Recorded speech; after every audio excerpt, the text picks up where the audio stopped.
bienvenue dans un nouvel épisode Show Your Light avec Taya. Alors ça fait vraiment plaisir parce qu'avec tout ce petit break que j'ai pu prendre, ça fait vraiment plaisir de vous revoir encore aujourd'hui. Alors aujourd'hui, je me dirige vers vous parce que je viens d'un séminaire, le séminaire qui a été dirigé par le pasteur Marcelo Jérémy Tounazi. Donc ça s'est passé à Bruxelles hier. Et également aujourd'hui, donc mais c'est pas grave, de toute façon la vidéo sera postée juste après, donc du coup, enfin bref. Alors normalement le séminaire était basé sur la soif de Dieu, et le Saint-Esprit a donc inspiré le pasteur, l'orateur du jour, avec les candidats de l'enfer, voilà, les candidats de l'enfer. Alors pourquoi je me dirige vers vous, c'est parce que ce titre m'a persécuté, enfin, m'a percuté. Français difficile. Ah, bref, je continue. Et donc, si vous voulez, ce titre m'a vraiment percuté parce que en entendant directement, en plus c'est trop bizarre parce qu'en entendant directement le titre qui avait été annoncé, je me suis dit, ah bon, bah je suis épargnée, entre guillemets. Parce que en général, lorsqu'on vous dit les candidats de l'enfer, ce sont soit les athées, donc les personnes qui ont décidé de pas suivre Jésus-Christ, ou soit les personnes qui ignorent l'existence de Dieu, quoi, tout simplement. Alors tu te dis, de toute façon, de toute manière, ils seront pas sauvés, c'est eux les candidats de l'enfer. Bah non, figurez-vous que vous pouvez faire partie des personnes qui font partie, donc des candidats de l'enfer. Le candidat de l'enfer, la vie chrétienne n'est pas acquise. En fait, tu deviens, donc on ne naît pas chrétien, on le devient. Et c'est souvent une étape qu'on oublie parce que souvent on a l'impression que devenir chrétien nous sauve directement et donc directement tu auras ta place au ciel. Alors que c'est totalement faux. Personne ne nous dit ça. Personne ne dit ça. Tu ne peux pas... Certes, tu as une nouvelle vie lorsque tu acceptes Jésus-Christ comme Seigneur et Sauveur. Mais qui te dit pas qu'on va te prendre ton identité? Qui te dit pas qu'au fur et à mesure, bah, tu vas changer de pays? C'est comme une personne qui a toujours vécu par exemple en Belgique, et puis d'un coup, qui a des papiers belges, et puis d'un coup, trouve ailleurs son bonheur, entre guillemets, je sais pas moi, à Londres, au Canada, peu importe. Il prend directement la nationalité du pays dans lequel il a désiré s'installer. Donc du coup, il change d'identité. C'est exactement la même chose pour un chrétien aujourd'hui. Alors, aujourd'hui, donc hier, pardon, pasteur Marcelo a remis cela sur le tapis. Et donc, je voulais vraiment vous avertir, vous, les lights qui brillaient, bien évidemment, vous êtes des lights qui brillaient grâce au Seigneur. C'est très très important de savoir ça. Parce que sans le Seigneur, vous n'êtes plus des lights, vous êtes dans les ténèbres et donc du coup, vous n'êtes plus des lights, tout simplement. Et donc, je suis venue pour te dire toi qui me regardes aujourd'hui, it's never too late. Il n'est jamais trop tard. Il n'est jamais trop tard pour donner ta vie à Jésus-Christ. Alors, quand je dis de donner ta vie à Jésus-Christ, c'est quelque chose que moi j'ai fait, que peut-être toi qui es derrière la caméra tu l'as déjà fait, ou peut-être que tu ne l'as pas encore fait. Donc voilà, si tu veux réellement donner ta vie à Jésus-Christ, je t'invite vraiment à t'approcher auprès d'un pasteur et donner ta vie à Jésus-Christ. Voilà. Déjà, ça c'est la première étape. Donc en général, donc là on arrive à la première étape. Mais il y a une deuxième étape que souvent on abandonne. Parce que souvent, en tant que chrétien, on se dit on est sauvé, donc du coup, je suis déjà sauvé. Et donc, quelle marche encore je peux encore faire? Il y a la sanctification. Si vous voulez, le pasteur Marcelo Tounazi a beaucoup parlé de la sanctification, il parle énormément de la sanctification et je vous invite tous, je vous recommande vraiment d'aller sur sa chaîne YouTube, donc vous la retrouverez directement dans la description juste en dessous de cette vidéo. Regardez, lisez, suivez les enseignements de la sanctification parce que c'est une étape c'est l'étape la plus dure. On nous dit que le chemin de Christ est étroit et rempli d'épines. C'est quelque chose où tu peux y laisser ta peau, clairement, tout simplement. L'autre chemin, il est large. Et beaucoup de personnes empruntent ce chemin-là. Mais toi, tu as décidé aujourd'hui de suivre Jésus-Christ. Sache qu'il y a des sacrifices à faire. Donc, les sorties, j'ai pas dit que maintenant, il faut limiter les sorties. Il faut pas, pardon. Je me rectifie. Je ne dis pas maintenant que les sorties, il faut éviter certaines personnes, faire ceci, cela. Non, tu peux sortir. Il y a sortir et sortir. Il y a sortir et sortir. Et vous le savez très bien, vous tous qui êtes derrière la caméra, vous savez très bien de quoi je parle. J'ai même pas besoin.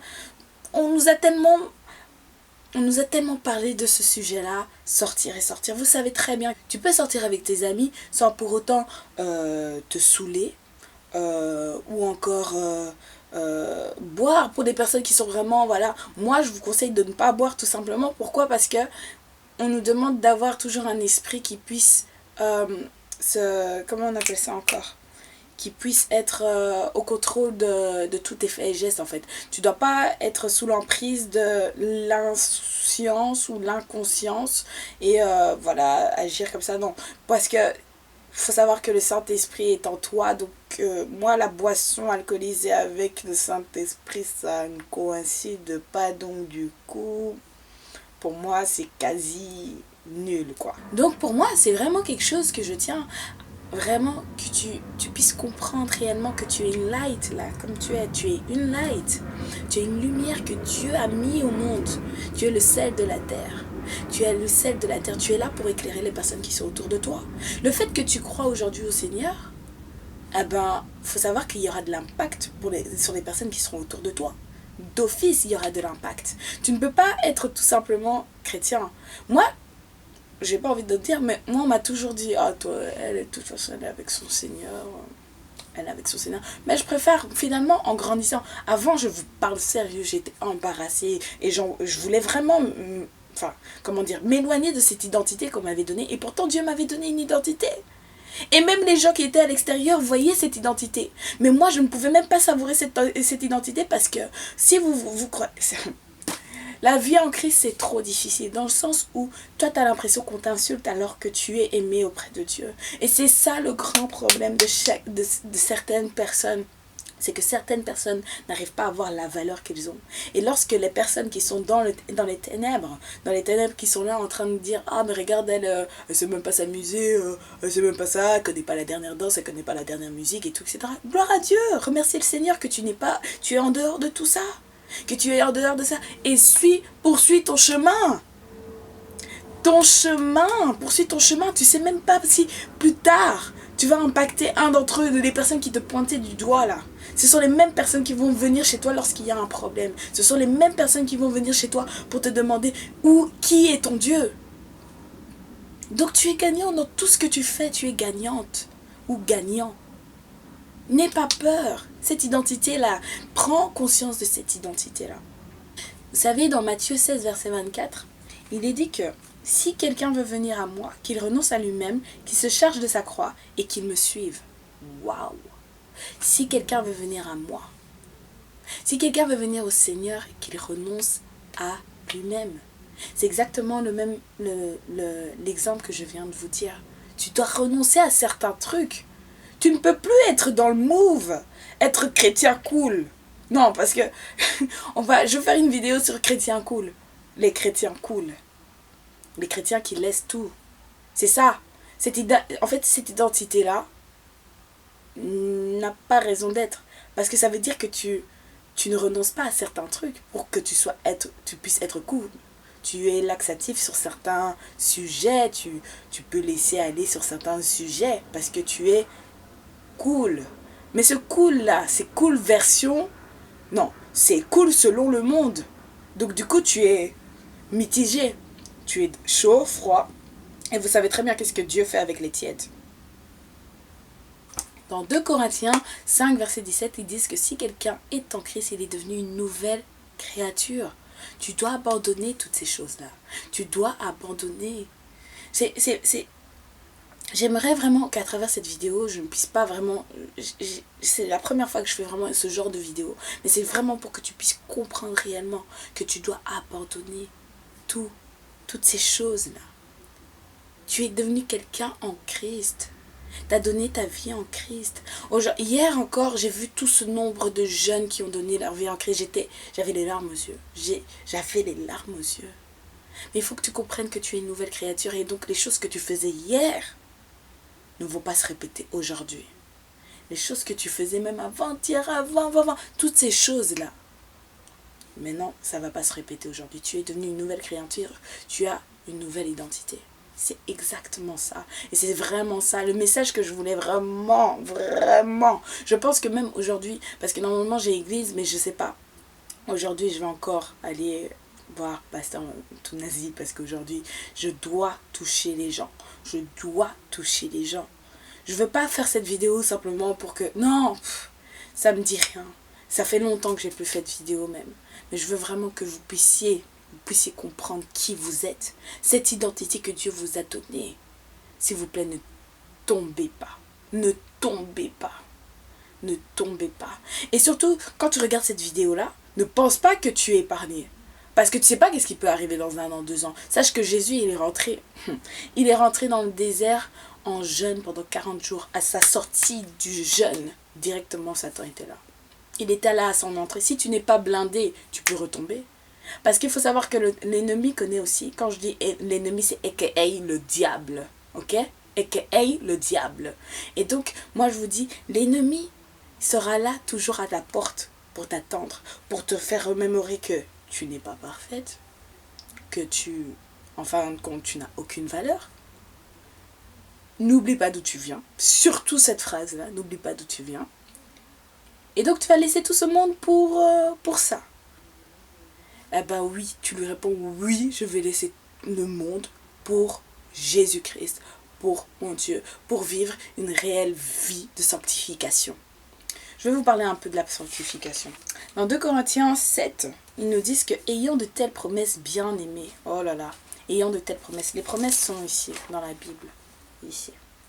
Ayant de telles promesses bien aimées, purifions-nous de toute souillure de la chair et de l'esprit, en achevant notre sanctification, en achevant notre sanctification. Donc après que tu aies accepté Jésus-Christ comme Seigneur et Sauveur, ta prochaine étape, c'est la sanctification. Il faut savoir qu'il y a un chemin dans la vie chrétienne. Ça ne s'arrête pas qu'à donner ta vie à Jésus-Christ. C'est que de jour en jour, tu te perfectionnes. Tu cours vers la perfection. Tu ne l'as pas encore atteint, mais tu cours vers la perfection. Et la perfection, c'est dans la sanctification. C'est dans la sanctification. Et donc, je vais vous laisser avec ce message-là. Qui es-tu réellement? Quelle est ton identité? Si aujourd'hui tu acceptes Jésus-Christ comme Seigneur et Sauveur, comment marches-tu? Continues-tu à être comme la personne d'il y a longtemps, ou tu as changé réellement? Es-tu celle que le monde veut voir, ou es-tu celle ou celui que Dieu veut avoir dans sa vie réellement? Est-ce que tu es le prince, la princesse du Seigneur Jésus-Christ, ou le prince et la princesse de ce monde? Qui choisis-tu? Dans quel camp es-tu? Qu'est-ce que tu veux réellement? Si tu veux Jésus-Christ, sache que le chemin est dur. Le paradis n'est pas une chose acquise, hein. Je vous le dis. Je vous le dis, détrompez-vous. Si aujourd'hui, vous avez toujours eu cette idée-là comme quoi le paradis, de toute manière, j'ai donné ma vie à Jésus-Christ, de toute manière, j'ai prié, j'ai fait toutes ces choses-là, mais que ta vie, toi-même, ne témoigne pas les mêmes choses que toi-même tu as fait, sache que tu n'iras pas au paradis. Même moi qui me parle. Aujourd'hui, je suis vraiment en train de... Moi-même, en train de me... Comment on appelle ça encore? J'ai trouvé le côté... je suis en train moi-même de me faire apprendre des choses, en fait. Je suis en train d'apprendre encore. Je suis en train d'apprendre. Moi-même, je suis en train de courir après cette sanctification. Moi-même, je suis en train de courir avec cette perfection. Je ne suis pas encore parfaite, mais j'ai le but. J'ai le but d'être sanctifiée. Amen. Donc je vous laisse encore avec ce message. Que Dieu vous bénisse, que Dieu vous protège. Et surtout, ne laissez pas le Seigneur. Sachez que je vais vous laisser avec ce petit verset.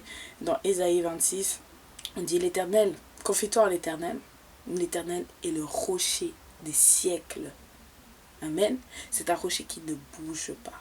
C'est un rocher qui ne change pas. Il était le même hier, aujourd'hui et éternellement. Que Dieu vous bénisse, que Dieu vous protège. C'était Taya dans Show Your Light.